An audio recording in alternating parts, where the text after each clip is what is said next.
Ladies and gentlemen, good morning and welcome to Wire to Wire Coffee and Sports the Morning Show. Yeah, it's been a great weekend of sports, man. I'm just a lot of upsets and shocks in college football, a lot of uncharacteristic things happening in the NFL, man. But it was a great weekend for everybody to well, it's been a few games for playing Niners playing for the one seed. You had the Ravens and the Steelers fighting for the last spot to be the AFC North Kings, man. But I'm here with two of my favorite guys, man, to talk sports with, man. You know, they part of the Meaty Boys and the And One podcast, man. Fellas, how we doing this morning? We got Mo and how was your weekend, big dog? Was good. Had a great weekend. There's very few times when you watch college football, you could say over the last 20 plus years that you see Alabama get dog walked in a college football game. But that's exactly what Indiana did. They dog walked them. Gardy, what's up, man? How you doing, man? How was your weekend? Oh, my weekend was great. Say yesterday was fantastic. Some great shows yesterday, and I'm excited to be on today. So since Mo wanted to bring it up, man, college football is starting to unfold, man. We're winding down to the last few games of the actual college football playoffs. So we had Miami who pulled off one of the biggest upsets in college football history, beating the Ohio State 24-14. Then you had the Tide who got a dog walk by Indiana 38-9. Chandler and Ole Miss take care of business, beating Georgia Bulldogs 39-34. But that game was very tight, man. Mo, let me ask you, man, was it Kirby's fault that the dogs lost? I thought he made some questionable play calls.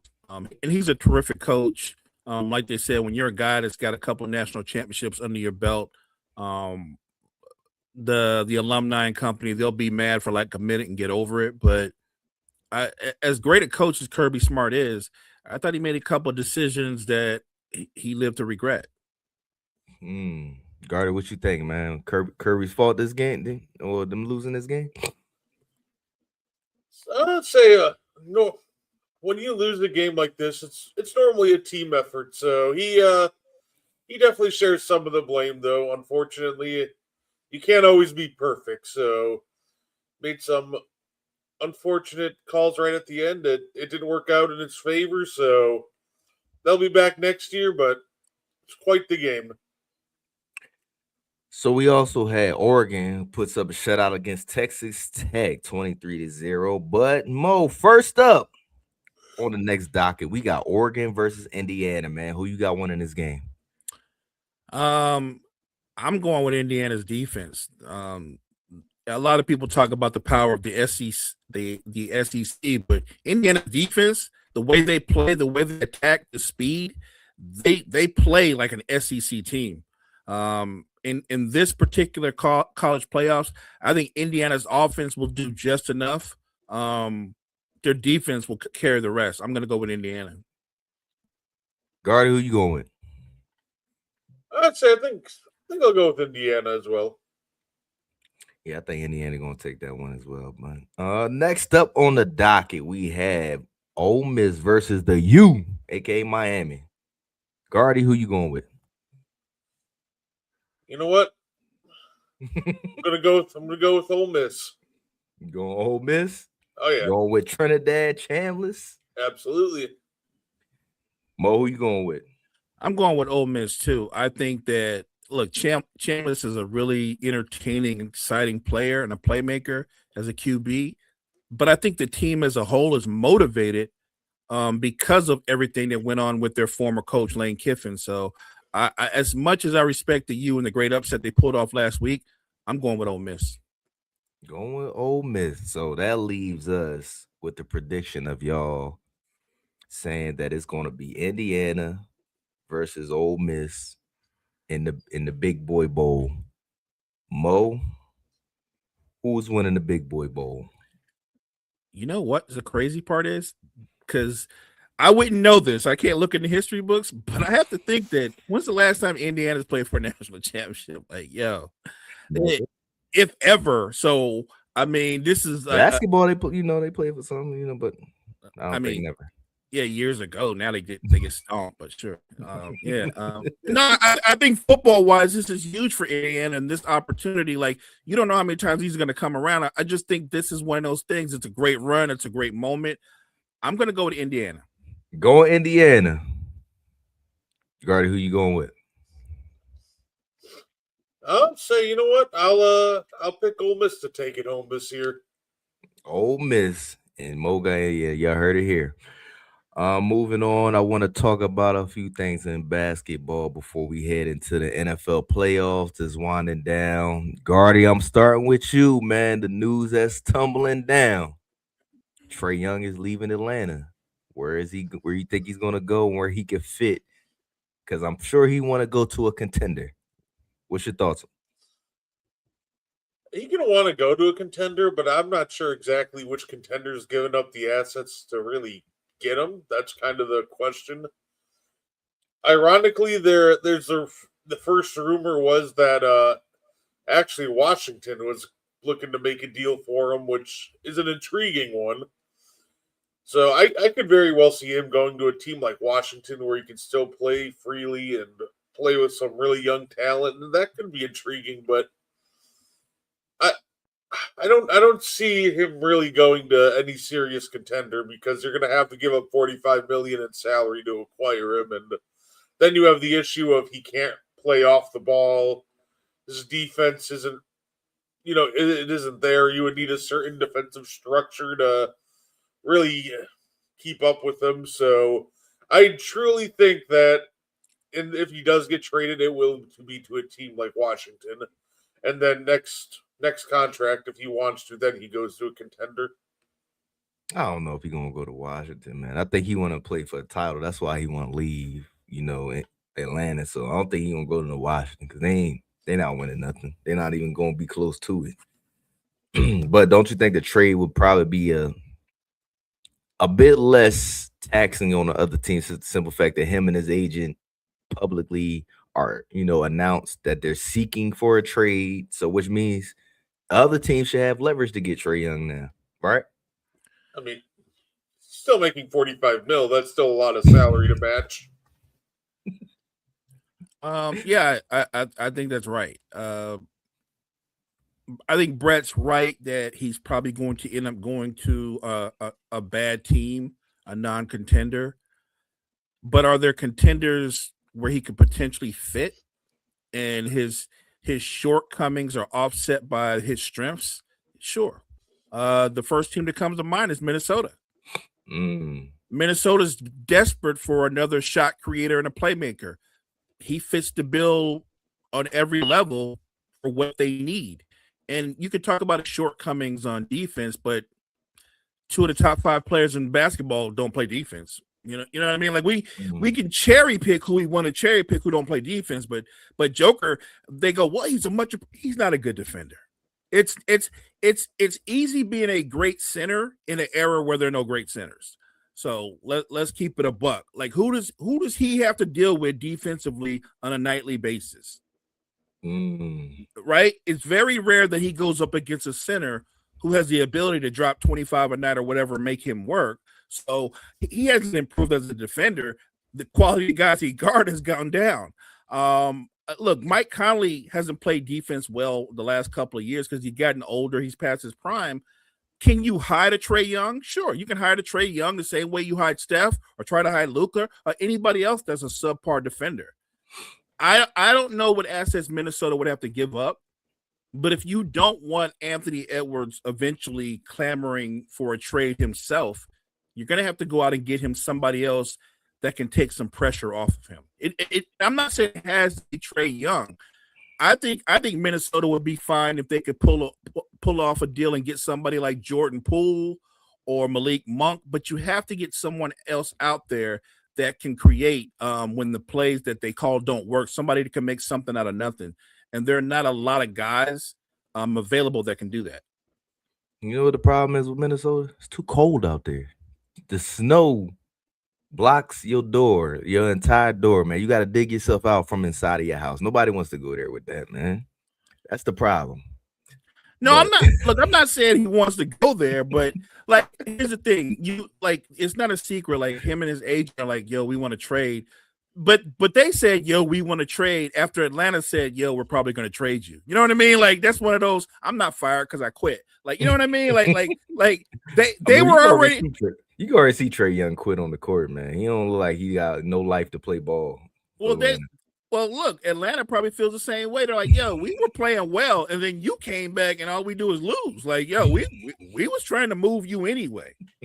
I think Trae Young can help a team win. At the same time, he can't be your best player. The way the NBA is played, he would be an exception to a rule in this NBA where a little guy could be your best player and you can win a title. There's one guy that can do that. Could you pair Trae Young with Giannis? You could. It won't work, but you could do it. It won't work. Why you don't think it would work, man? If he can't work with Dame, who's less ball dominant than Trae Young, there's no way Trae Young's gonna work. I think they'll have problems that Giannis and Dame had, but they'll have them times 10. I think Giannis absolutely wants another shot creator on the roster that can take some pressure off of him. I don't think Trae Young is the answer. I don't know if a shot creator. I think Giannis looks like that 2010 Dwight Howard, Hedo Turkoglu, Jameer Nelson type of vibe. Like everything goes in the middle, but it's like a 4-out-1-in type of play style for him. It's always, but it's been that way most of the time. I don't disagree. Look, Giannis is listed as a power forward. I've always considered him a center. Even when Brook Lopez was there, I've always considered him a center. And really, if you watch the way they played, he played like a center, and Brook Lopez played like a 7'2" guard. He didn't post; he just shot threes. That's crazy because Brook wasn't used like that. He didn't play like that when he was with the Nets. He was a mid-range inside post scorer, and then now he's a spot-up shooter. And look, I give Brook all the credit in the world. He realized where the NBA was going. He changed his game and became a star role player. A lot of guys can't do that. But yeah, I think Giannis has always been, to me, a 5 hidden in a 4's body. He's at his best when he has shooters around him offensively, and he's got guys that get after it on the perimeter defensively. But ever since they started their mini rebuild, where they moved on from Drew, where they moved on from Middleton, they've been kind of a middle of the road team. They certainly could benefit from adding some young legs, young talented legs. I just don't know if I don't believe that Trae Young would make Milwaukee a title contender. I think that he would just he'd put them in salary cap hell. That's what he would do. They would. No, I'm just being honest. I don't think the payback from what he gives you would offset his shortcomings in Milwaukee. He has to go to a specific team that can benefit from his strengths and hide his weaknesses. Gardy, what you think, man? I think the first time we see Trae Young and Bobby Portis share a court together and try to play defense, crime in Milwaukee is going to spike. Like, at that point, like, it's going to be bad. It's not good. I don't think that Milwaukee's really the right place because, once again, if we could just take Trae Young and put him on our team and not give up anything, we could probably make it work. But unfortunately, we'd have to give up some key pieces to get him. And I think when we talk about our guard rotation, we already have Ryan Rollins being the most improved player in basketball this year. He's been terrific. And we already have a guy. We have to hide who plays big minutes for us and Bobby Portis. I don't think our defense could survive trying to hide Trae Young and Bobby Portis. You can hide one bad defender.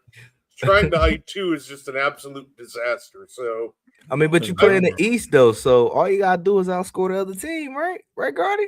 I mean, if your goal is to get knocked out in the second round, maybe. Like I'm sure we can win a first round matchup like that, but not going anywhere.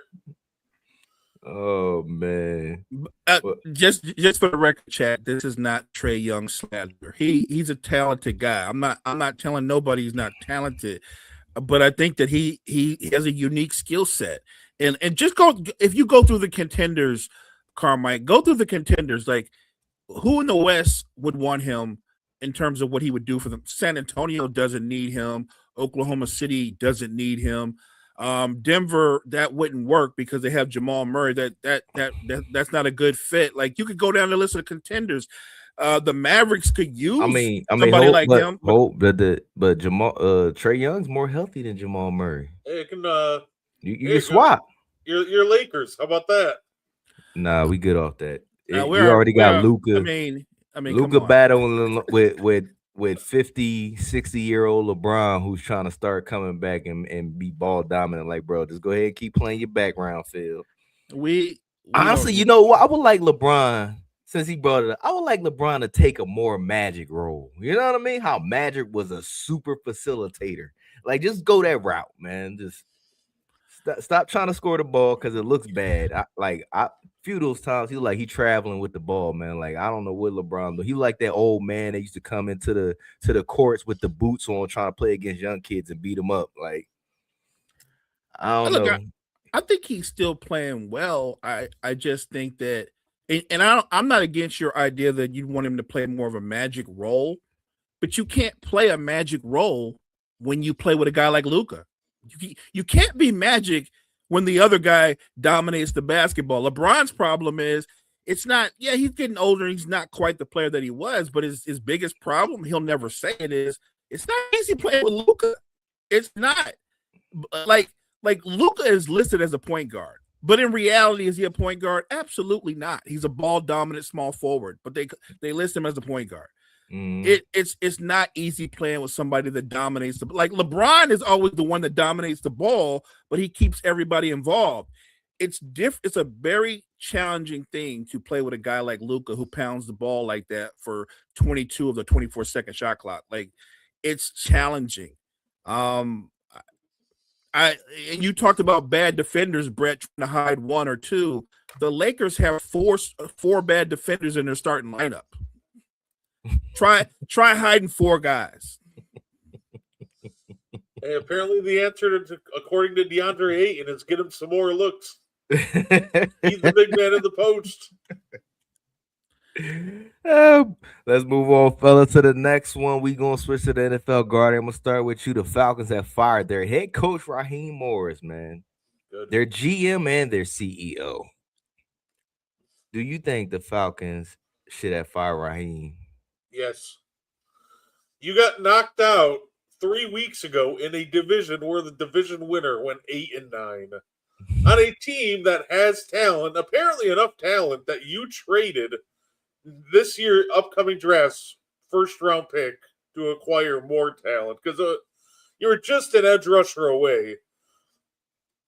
You have talent on the Atlanta Hawks. Let's not kid ourselves. There's talent to be had. You added some more defense this year in the draft. You already have the offensive pieces. This is a team that should very well easily be winning the South every year.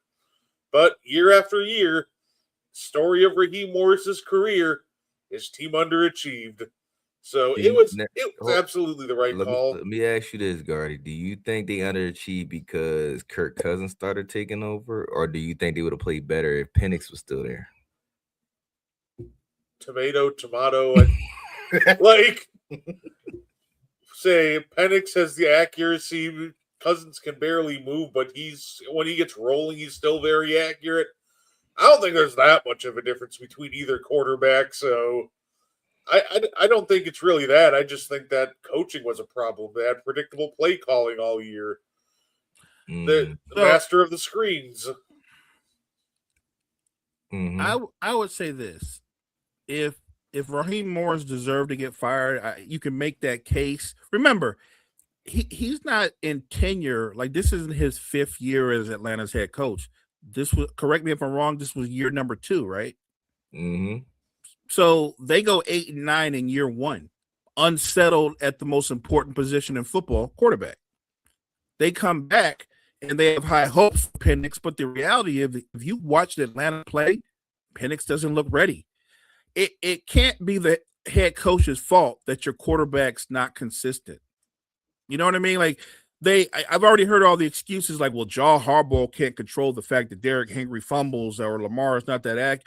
Like, right, the coach can only do but so much. And I would argue that in some aspects, Atlanta's talent is overrated. I think Kyle Pitts might be the fastest tight end in football, but he shows up every 4 games. So how good is he on a consistent basis? I don't think Drake London's a number 1. I think Drake London's an overpaid number 2. He's not a number 1. He can't deal with press coverage. It's not a secret. He can't. So I don't think they're as good as advertised. And for you to get rid of a guy that's a second-year head coach and you're unsettled at the most important position in football, I'm not sure that's about him. I'm not saying he's a great coach, but I think you have to give a coach, just like you would give any other coach, time to grow and implement his system. He's had 2 seasons, and he didn't pick the quarterback. They picked the quarterback, which is why the GM got fired. He didn't tell the GM to do that. The GM was stupid. He did it on his own. So I get it. He didn't have a great record, but it's weird, right? If he's a bad coach, how were they able to turn it around at the end and go on a 4-game win streak? Like, that's not about coaching. Is the line going to be, well, they won despite him? Like, I'm not saying he's a great coach, but I think they gave up on him really fast. So rumors, Mo, is that the new president of basketball new president of football could be Matt Ryan, aka Matty Ice, for the Atlanta Falcons, man. How you feel about that? I mean, he could be the president of football. He still ain't gonna help the Falcons win a title, but sure. Yeah, No, I think Matty Ice, man, picking talent and all that. Look, I think Matty Ice is a smart football guy. He knows the game. Look, if he can get in there and reshape the organization, I say go for it. I'm sure, considering where they've been the last 5 years, it can't hurt. So I think that there's a reason. You have to give your fan base a reason to be excited or hopeful. I think it's a good move.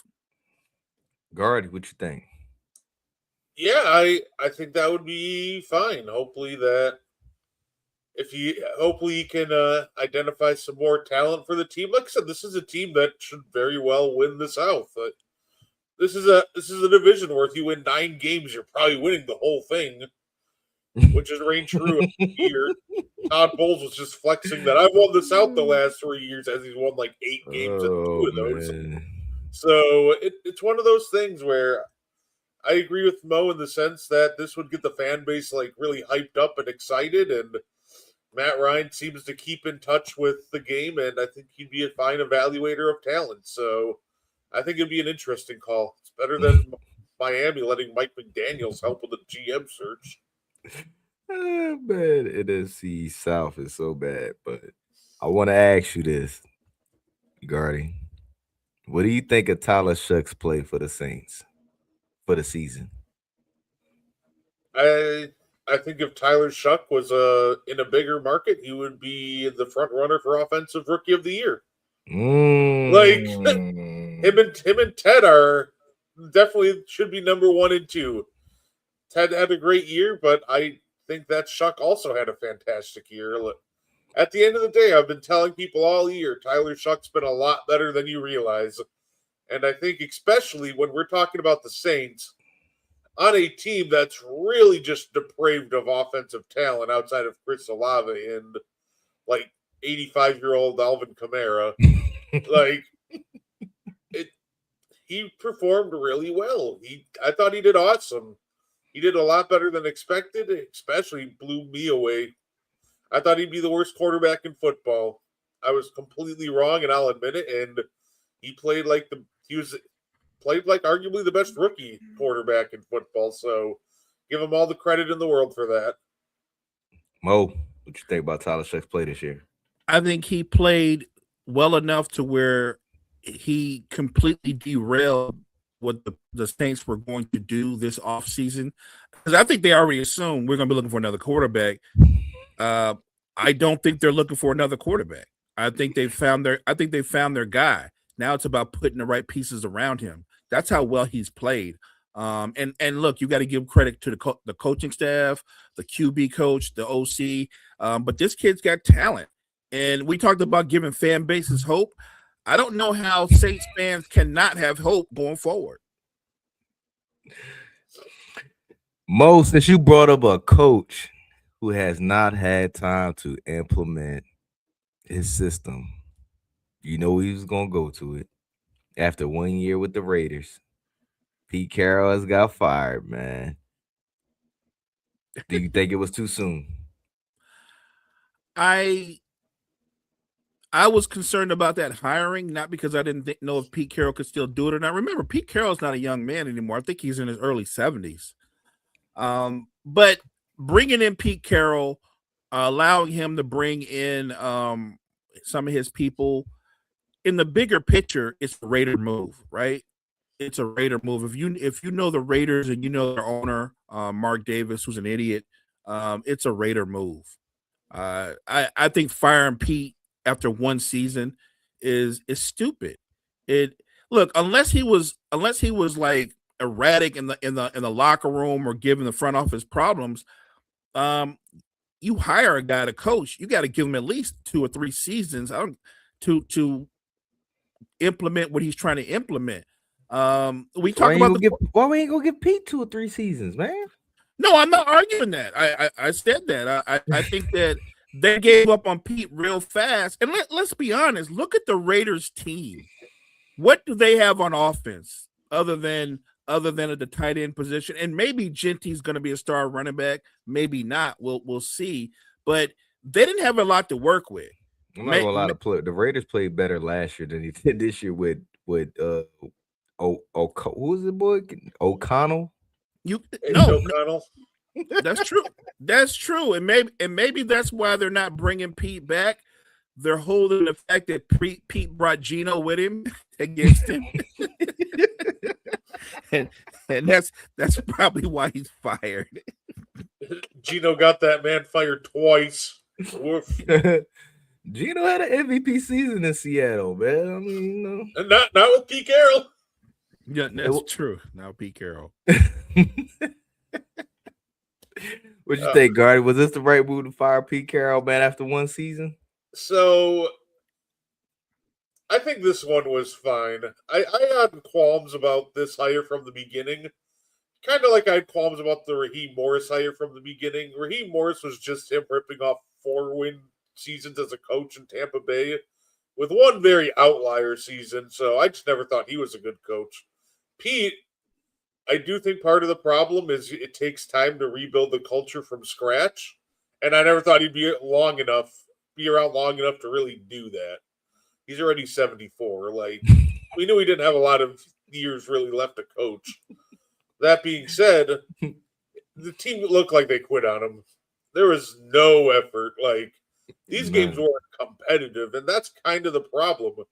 You can't lose the locker room. It felt like as badly as Pete Carroll did. That Raiders team did not want to play for him anymore, and you just can't have that. So I think when you lose the locker room as bad as it seemingly happened to Pete Carroll, you kind of have to go.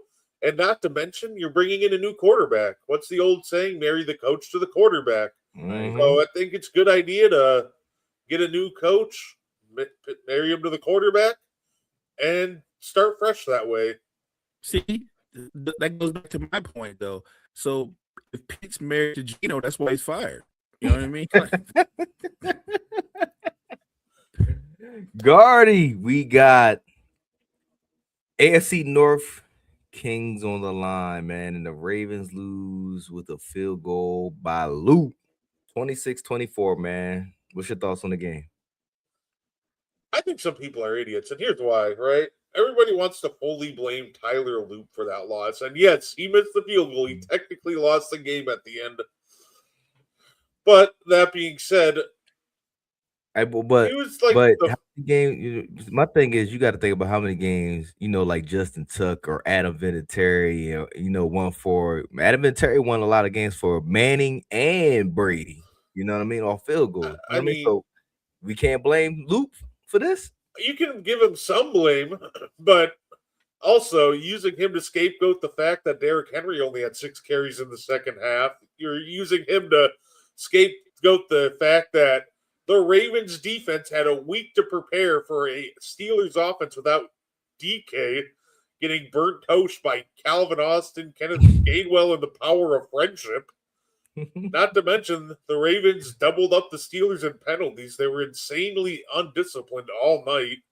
The Ravens' offensive line spent half the game putting up a disaster class. Like, at the end of the day, can you put some of the loss on Tyler Loop? Obviously, he should have hit that field goal. But putting the full loss on Tyler Loop, like some people are doing, is absolutely absurd because it was death by 1,000 paper cuts. There were about 27 mistakes that led up to the missed field goal. And if they would have executed earlier, like not blown coverage and let Calvin Austin get a walk-in touchdown and let the Steelers score in less than a minute. I mean, what you really expect, bro? They're the 30th defense in the league, bro. You can't do much with that. At the end of the day, it just felt like there was a lot of mistakes that led up to that moment that people are now willfully ignoring. Mm-hmm. So let's not forget that they also lost their best defensive player, Kyle Hamilton, before the game was over, which completely changed how they play defense. That impacted the game. Now they still a 30th defense, man. No, I'm not arguing that, but you can't blame. Like, that's not one of those things where you can go, "Well, I blame the coach." Like, the coach can't control injuries. True. And while it's a team game, and you can say, well, they made some mistakes early. They were in a dogfight. By the way, they were in a dogfight for the team that had led the division all year long. And you're in a close game. I'm the other way around on this. You're a kicker. You got one damn job. One damn job. It's the only job you got. And they did what they were supposed to do. We're in field goal range. Bro, kick the field goal. We not only win the division, we're going to playoffs. And he missed. It's not all on him, but in that moment when he has his opportunity, it is all on him. Mm-hmm. So like when he missed that field goal, they lose that game. All you hear in the post game is, "Man, I didn't like what Lamar said about John Harbaugh, what he didn't say about John Harbaugh, and John Harbaugh should give." I think John Harbaugh deserves criticism, but if that game is an indictment on him, that's weird to me. Like, you think he can control the fumble? You think he can control where the cornerback falls for a really lazy double move? Because it wasn't a great double. It was a basic double move. And that dude stumbled to the ground. So that's John Harbaugh's foul. I'm glad you brought that up, because that, even me, I don't play DB. You know what I'm saying? I ain't never played professional football. I played in the streets with my homies in Willingboro, New Jersey. But I know better than, if the time is ticking down, I'm not biting on no 4 yard. You run 4 yards and you stop. No, I'm not biting on that. That was your DB fault. Why is he running up trying to press him on that route? Right. I'd have been looking for the tackle at that point. Not no, I'm trying to come get a pick to turn the game over. No, that's what he thought. He's trying to run up, get a pick, and got cooked by Calvin Austin, which was a dumb play on his part. Facts, because you, at that point in the game, you want to keep everything in front of you, right? Correct? You want to keep everything in front. And that's another thing. You can criticize a lot of things. You certainly can criticize their strategy, the way they play defense. I know they're not ranked high defensively, but if you look at how they played the second half of the season, I think they were like more of a middle of the road defense. They had played better. Nah, Mo, they're terrible, bro. They got no pressure on Aaron Rodgers at all. None. They don't have a great pass rush. They do, but my thing is, why do you the one quarterback that you don't let control the middle of the field or have access to the middle of the field is Aaron Rodgers. Everybody knows that. I don't understand how they don't push out and make him throw to the outside. And they didn't do that the entire game. They gave him the middle of the field. If you go back and look at the biggest pass plays that they completed, except for the double move, which again, that's not even about scheme. That's just about the dumbness of the corner. Everything they got was in the middle of the field. That's a flaw in the way the defensive coordinator fire move was killing them. Yeah, that you can't. But that's where Aaron Rodgers kills people like that. He's done that his entire career, and they gave him the middle of the field. That is true. But are we not going to fault the Ravens offenses and defensive coordinator for this game versus Harbaugh? I think it's fault everybody. Yeah, it's kind of a mix of everybody, and I completely agree with what I see Gene over there talking about how Kyle Hamilton's injury just changed the game, and it did. Completely agree with that. Him and Nate went down. The Ravens was taking a lot of injuries, but still, they were still in a position to win the game, and Luke didn't deliver. But I think a lot of that had to do with the defensive coordinator not sending more blitzes because as you see, when you got a pass rush on Aaron Rodgers, he's a frustrated, grumpy old man, and he can't play ball no more. He starts acting up, cussing his entire team out, and he's upset because he ain't getting protected. So I think that was a defensive coordinator problem. Send a blitz some kind of way to get him mad. That's easier said than done. Like you pointed out, the Ravens, they're not that great defensively in the backside. You send a blitz against a guy like Aaron Rodgers, you're more than likely to get eaten alive. I don't know, because he been frustrated with all well, I mean, granted, the teams he had a go against with one elite pass rusher. He was mad because he was getting hit in the backfield. His line was protecting like Myles Garrett and so on, and the other type of players. But if you get a pass rush some kind of way on him, he's cooked. Aaron Rodgers is cooked back. Like the Texans ain't gonna kill him. The Texans, wow. The thing with Aaron Rodgers is you frustrate him by getting to him with 4. That's how you get him. That's why guys like Myles Garrett and pressure frustrate him. As soon as you send the blitz, he's very good at picking that apart, and he's just like, "Yep, hey, run a quick slant, just run away from the defense. I'll get it to you." So, I do agree you can frustrate Rodgers with pressure, but the key is you better be doing it with 4 and staying disciplined, because he's a sneaky good runner. Like, he's not like running like Lamar, but he's very good at finding the holes in the pass rush and escaping if needed. So I do think at the end of the day, when it comes to the Ravens defense, everything just kind of fell apart when Kyle Hamilton went out of the game. And they just didn't know how to adjust from that. Let me ask you this, Brett. How deep of a playoff run do you think Tomlin and Rodgers is about to make? Hey, look, you know what? I already made the bold prediction last night that they beat the Texans next Monday. So why not go to the second round? With that Texans defense, you think they're about to beat them? Yeah, let's do it. Mo, what you think, man? I think the Texans are going to put the hurt on them. Put the hurt on them. You just talked about getting to him with 4. I'm not so sure the Texans couldn't get to him with 3. He in for a world of hurt. Now look, the Steelers defense is kind of hit or miss. But the Texans offense has played better. But if this comes down to what the defense could do versus their offense, I'm going with the Texas defense. Say, I will now. Gene is talking about how Lamar spotted the ball for Luke, and he still ended up missing it. That's what I was sitting there thinking about. Like, you should have just left it where it was at that point. The way he kicked it, right? Shanked it far right.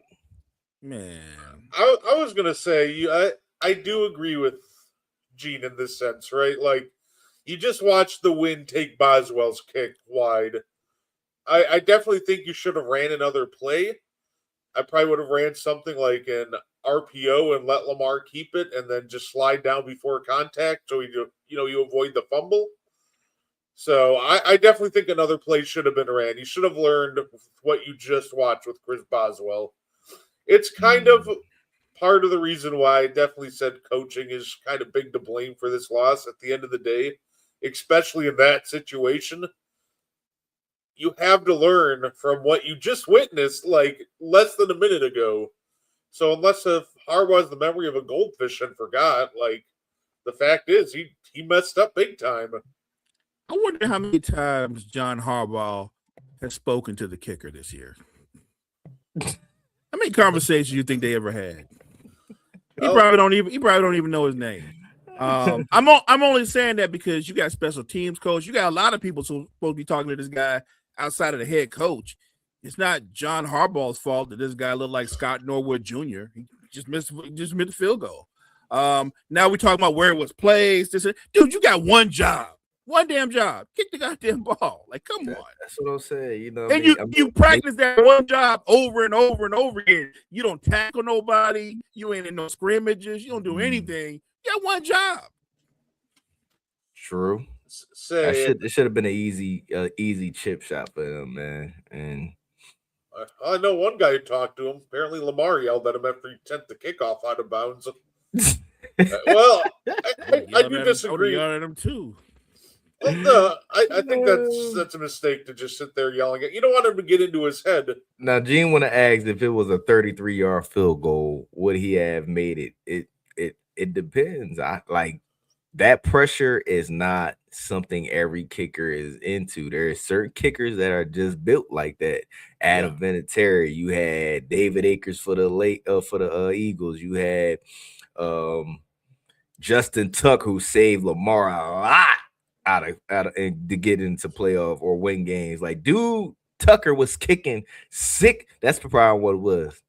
They used to Tucker, who was kicking 60-yarders, 50-yarders to win games for Lamar and them. You know what I mean? Every kicker ain't building. It was a rookie kicker. Yeah, the pressure was on, but it was only 40-something yards. It should have been easy work. You brought up something. I think pressure does matter.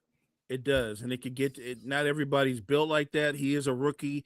There's a lot going on. It's a pressure-filled moment, and it literally is when we go to the playoffs, and we go. It's a lot.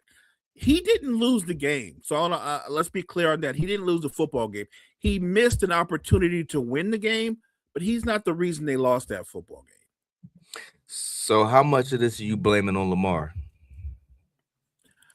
I actually thought Lamar played really well in the second half. Way better than he did in the first half. I thought he struggled a lot in the first half. He was really stiff, couldn't move that well. And even when he played well in the second half, what did you notice about Lamar? How many times did he run the football? He didn't.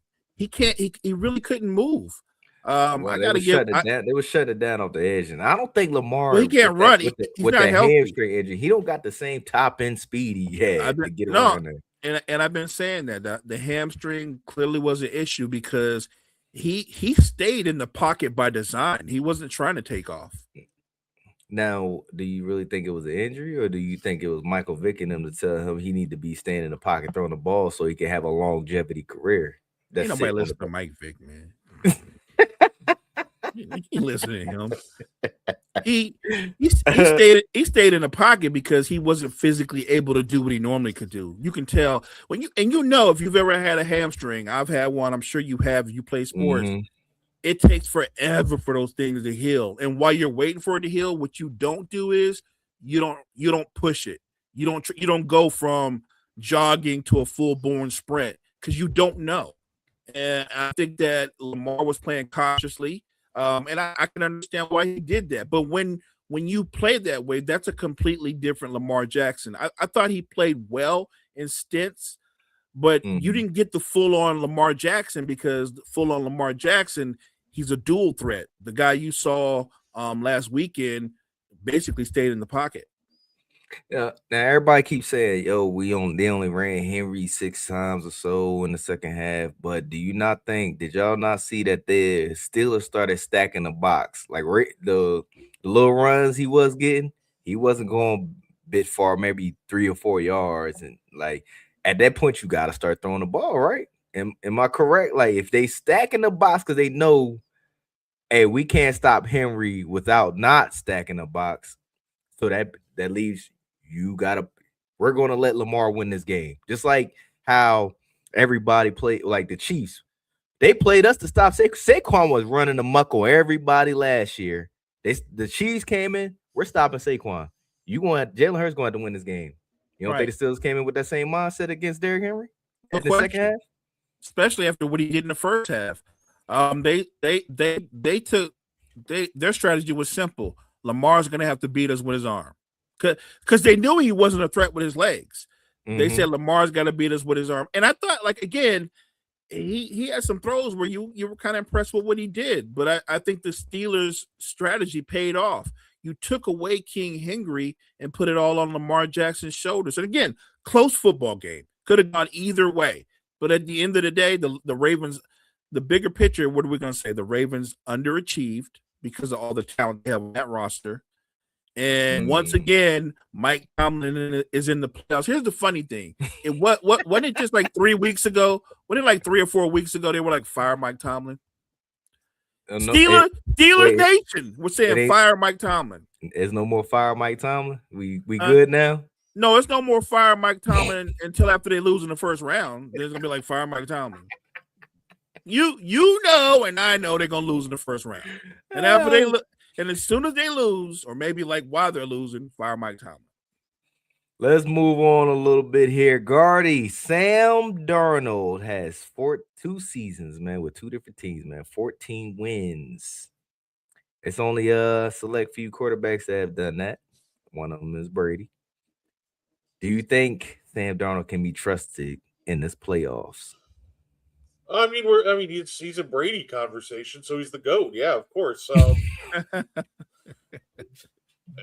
real answer to that is I kind of trust him. The thing with Sam Darnold is the second half of the season, like in the end, he hasn't been the world beater he was in the first half.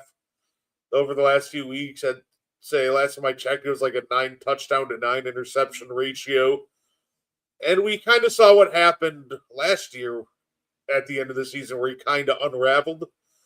That being said, there's a big sample size of him playing really good football at this point. So I trust him, but at the same time, it's always kind of scary with him because we've seen this happen where right at the end where he'll have his worst game. But I think you can trust him. I think Sam Darnold's should be given the benefit of the doubt at this point.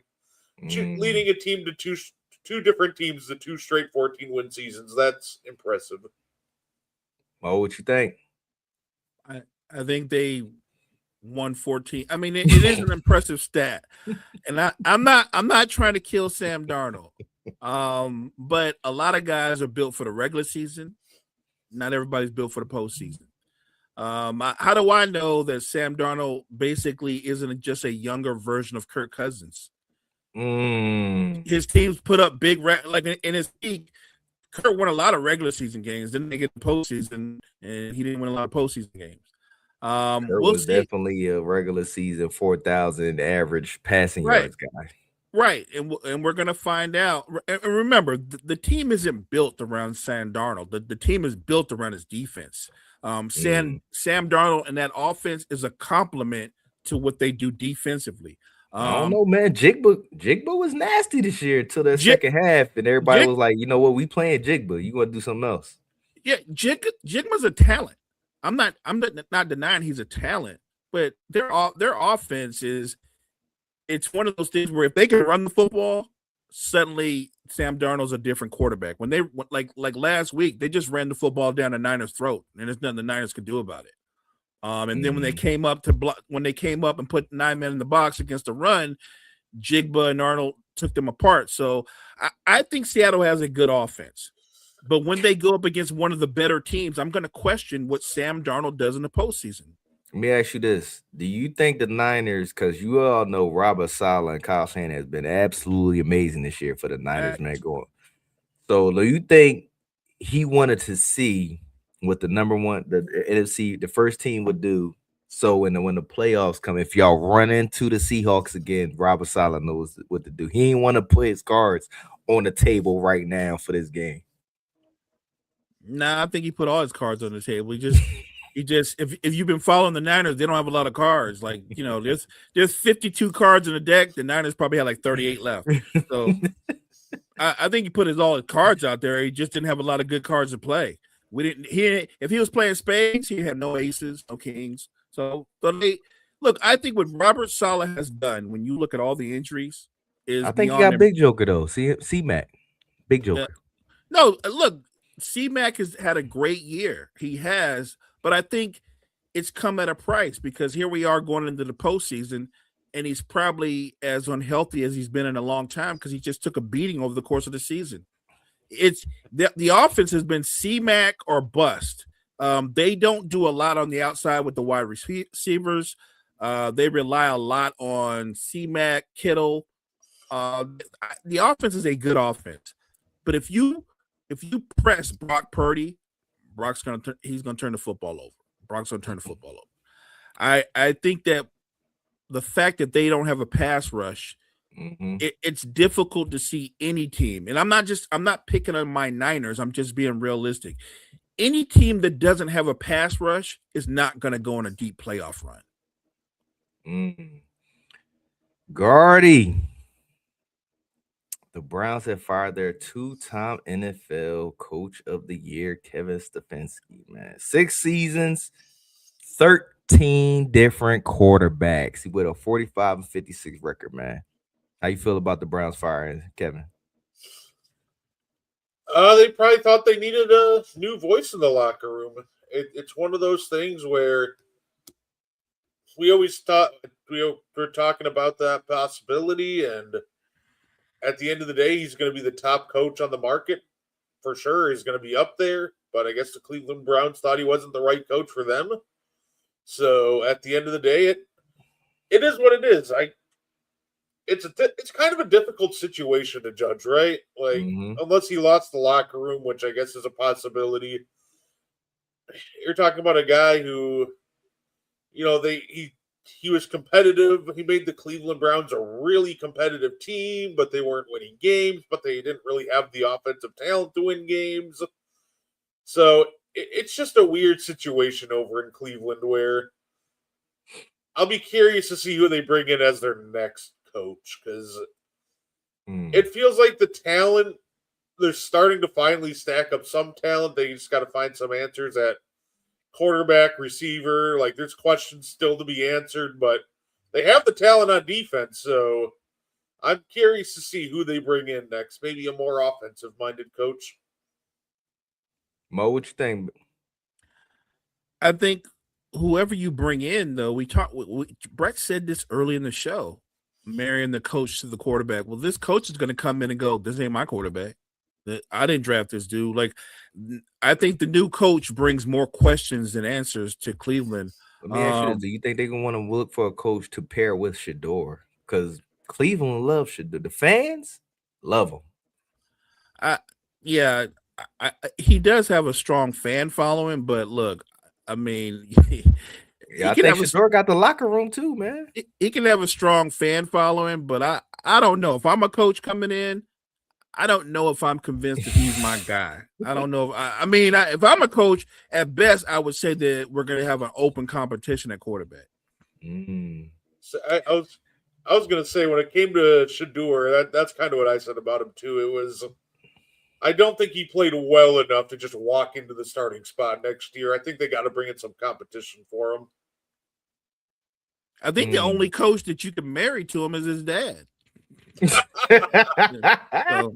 So if Dion steps up and Cleveland hires Dion, I mean, he's good to go. All right, man. We about to close it out, man. We're gonna close it out with playoff football coming up, man. I want to start with this game, Mo. New England and the Chargers. Do you think the Chargers are gonna be able to pull off an upset? I don't. But I do think they'll come in well coached, well prepared. Look, we talk a lot about the injuries that the Niners have sustained on both sides of the football. I think outside of that, nobody sustained more injuries than the Chargers. And look what the fact that they're even where they are is amazing to me.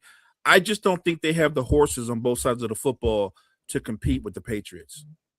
I don't know. I think the Niners is right on. You and the Chargers and the Niners are on par with the same type of injuries for this season. Agreed.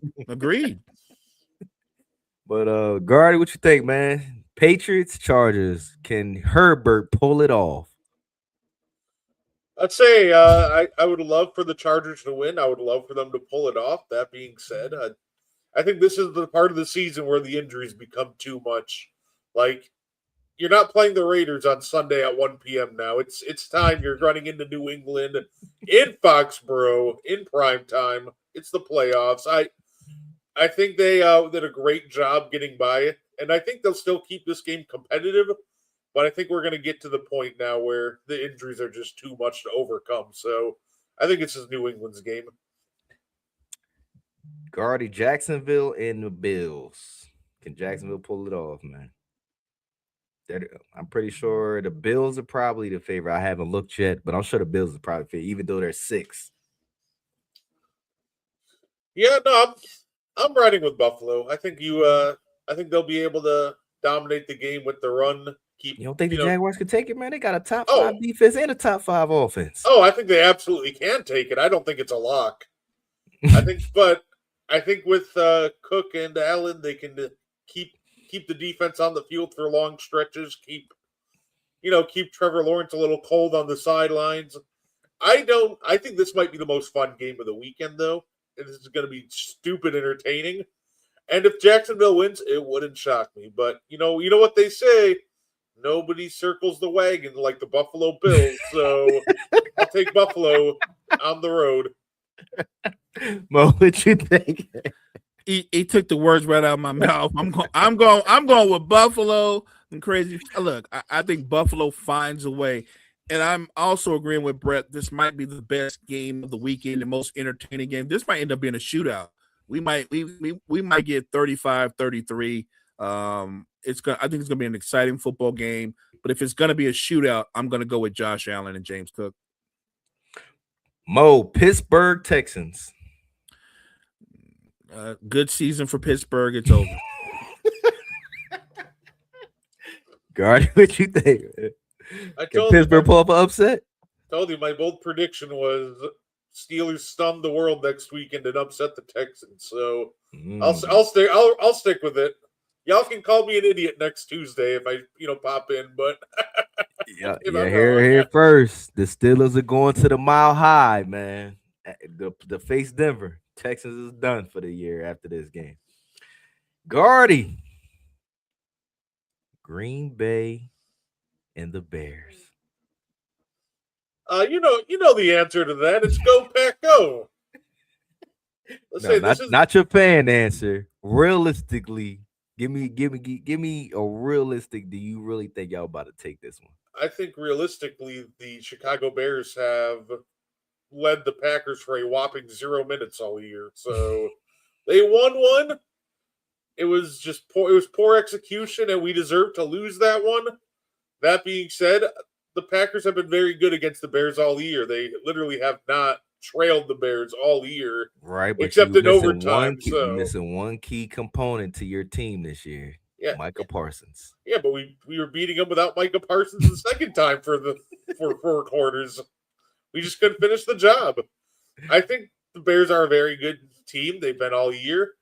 But that being said, I do think that Green Bay has a very good chance to go into Chicago and take it from them. Mo, what you think?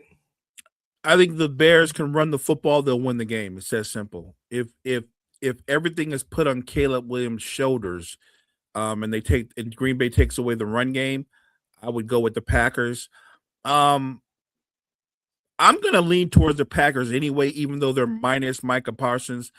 I think the Bears defense, they're opportunistic, but it's not a dominant defense. I think that Jordan Love and that offense can put up some points. The question is, can Caleb and company keep up? 2 more games so we can get up out of here. Mo, we're going to go with the LA Rams and the Panthers. Who you got taking it? Ooh. You know what? I'm going with the Rams. I think the Panthers have had a really good season. They play a physical brand of football and offense. They like to run the football, but I think the Rams have too much firepower. Gardy? I think it's the Rams too. I think they got bulletin board material in the sense that the Panthers beat them the last time. I think they'll hang that score right up on the whiteboard. So at the end of the day, I think that the Panthers will I feel like the Panthers will like bizarrely make this competitive for at least 3 quarters, but Agreed. I think the Rams just run away with it in the fourth, and I think it'll be powered by the fact that the Panthers did get them last time. Now you know Adams is coming back off a hamstring injury, man. So I don't know how that go. Guardy, last game on the docket. Eagles versus the Niners. Who you got taking it? You know what? I got the Eagles. I think it'll be a close game. It wouldn't shock me if the Eagles ran away with it with all the injuries the Niners have dealt with. But that being said, I feel like somehow, whether it's between Robert Saleh and Kevin Patolo calling plays, I think those two will keep this game closer than it should be. But I still think the Eagles will pull it out. Mo? I think that's what it is. I think it's a competitive game, but I think the Eagles will pull away late. I just don't see how the Niners offense would have to play the perfect football game to offset the fact that they don't have a pass rush on defense. If you can't rush like I said, if you can't rush the passer, that's a problem. But even more so if you're playing Philly, like you're just going to sit back there and let Jalen Hurts cook and do whatever you want with no kind of pressure. I actually think this is a game where Saquon gets off. So I think Philly wins. Ladies and gentlemen, that is our time. I appreciate everybody stopping through. Damon, Gene, Jody, everybody who stopped through, we appreciate it. Guardy, do you have any closing remarks for our people? No, I'd say though, it's great talking sports with y'all this morning. Damien, best of luck. May the better team win this weekend. So Damien. I'll see y'all next time. I'll see y'all on Thursday. And as always, if you're more better, you do better. Close us out, big dog. Hey, thank you guys so much in the chat. Appreciate the energy. Make sure you check out all the great content we have at Wire to Wire Network. Wire to Wire Network, we appreciate you.